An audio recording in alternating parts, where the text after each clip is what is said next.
يا صباح الفل، يا صباح الجمال، يا صباح السعادة على كل الناس الحلوة. بجد انا فرحانة قوي النهاردة عشان اختي جات لي. وانا كنت نفسي اشوفها، كانت وحشاني. وبنتها القمر دي كانت وحشاني. هي اختي لسه بقالها سنة متجوزة بالظبط، وانا بقالي كتير جدا ما شفتهاش، فكنت مشتاقة لها بصراحة. ففرحت بقى لقيتها بتخبط عليا الساعة 9، وفرحت جدا جدا جدا ان انا شفتها. واحنا بقى نزلت بسرعة جبت فطار، ورحت جري بقى بعد ما فطرنا رحت على السوق على طول. رحت بقى ما كنتش عارفة هجيب ايه، جبت لحمة وملوخية وبامية ورز. وقلت بقى اعمل بقى شوية طاجن كده يعني طاجن لحمة بالبامية كده، واكله لها بقى كده عشان هي وحشاني. وعايزه اقول لكم اليوم كله كان جميل، وبعد ما اتغدينا نزلنا. كنت مبسوطه ان احنا مقضيين اليوم كله مع بعض، وهي كمان هتبات. وكنت فرحانه جدا. انا طبعا كنت يعني نقعت الباميه الاول، ان كان عندي كميه مواعين.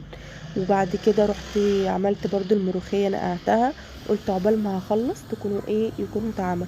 وانا بغسل المواعين كنت حاطه الميه على النار، عشان اسلق اللحمه. هنا كنت بقى بغسل الباميه كويس عشان اتاكد ان هي نتفت، واحطها في المصفى عشان تتصفى كويس، عشان لما اجي امعها ما تبقاش عامله اللي هي المط اللي هي بتعملها دي. في اللحمه بقى كنت عامله كنت حاطه حبهان ورق لورا، شويه جوز الطيب، وشويه فلفل اسود، وبس. ايه تاني؟ والسبع حبات دي وخلاص. وهنا بقى كنت غسلت بقى الباميه، وقع مني شويه وغسلتهم برضو حطيتهم، مش مشكله يعني. الملوخيه برضو غسلتها كذا مره عشان اتاكد ان هي بتبقى فيها طبعا طينه، إن الورق بتاعها بيبقى لازق فيه طينه وكده. وهيقع مني برضو شويه، بس طبعا مش هحطهم عشان مش عارفه اغسلهم كويس زي الباميه، فهضطر ان انا ارميهم. بس مين نفسه يعني يكون حد وحشه قوي ونفسه يشوفه؟ ويا سلام لما يصحى من النوم كده ويلاقيه. ايه احساسك؟ يعني ايه احساسكم كده لما بقى نفسكم تشوفوا حد وتصحوا تلاقوه على طول؟ بصوا هنا، انا كنت بحمر بقى البصل، واتاكدت ان طبعا اللحمه استوت جدا عشان انا بنحبها مستويه قوي، عشان كمان لسه هتتحط في الطاجن فهتبقى دايبه بقى. هنا بقى كنت حاطه بقى بصلتين، وهنزل بقى بكام فص توم كده كنت دقاهم، وهنزل بالباميه افضل اشوح فيها. خلاص. وبعد كده هنزل بالقوطه. بصوا هفضل بقى اشوح بيها كده حبه كويسين. بس هنا بصوا ضربت بقى القوطه، وهنزل برضو بيها تاخد بقى غلوتين. وبعد كده انا بقى كنت مسخنه الفرن، عشان اول ما تاخد الغلوتين يبقى يعني يبقى برضو هي سخنه، متبقاش لسه هتبرد.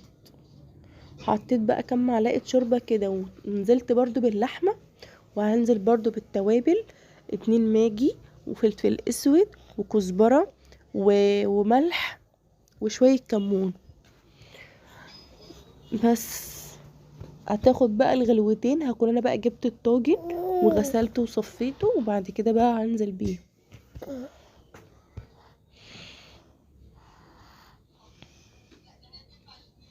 عايزه اقول لكم كان زي العسل. العيال كانوا عاملين يتخانقوا مين ياكل اللحمه من كتر ما هي كانت سكر. عايزه اقول لكم والله بجد الطاجن بيختلف تماما عن الحله. يعني عايزه تعملي اي حاجه، بسله، باميه، تولي في الطاجن، مفيش اي كلام تاني. انا عندي كميه طواجن بسبب الطواجن دي بحبها. بصوا بقى انا حطيت قرن فلفل احمر، بس بصراحه لقيته حراق قوي. خفت احسن يولع لي في الاكل كده يبقى مشطشط، والعيال بصراحه مش هيعرفوا ياكلوا.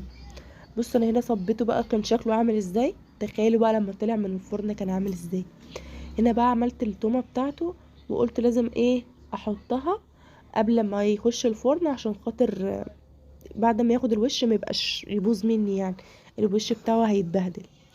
بصي انا حطيت بقى الكزبره في الاخر، يعني ما تحطهاش في الاول عشان ما تتحرقش.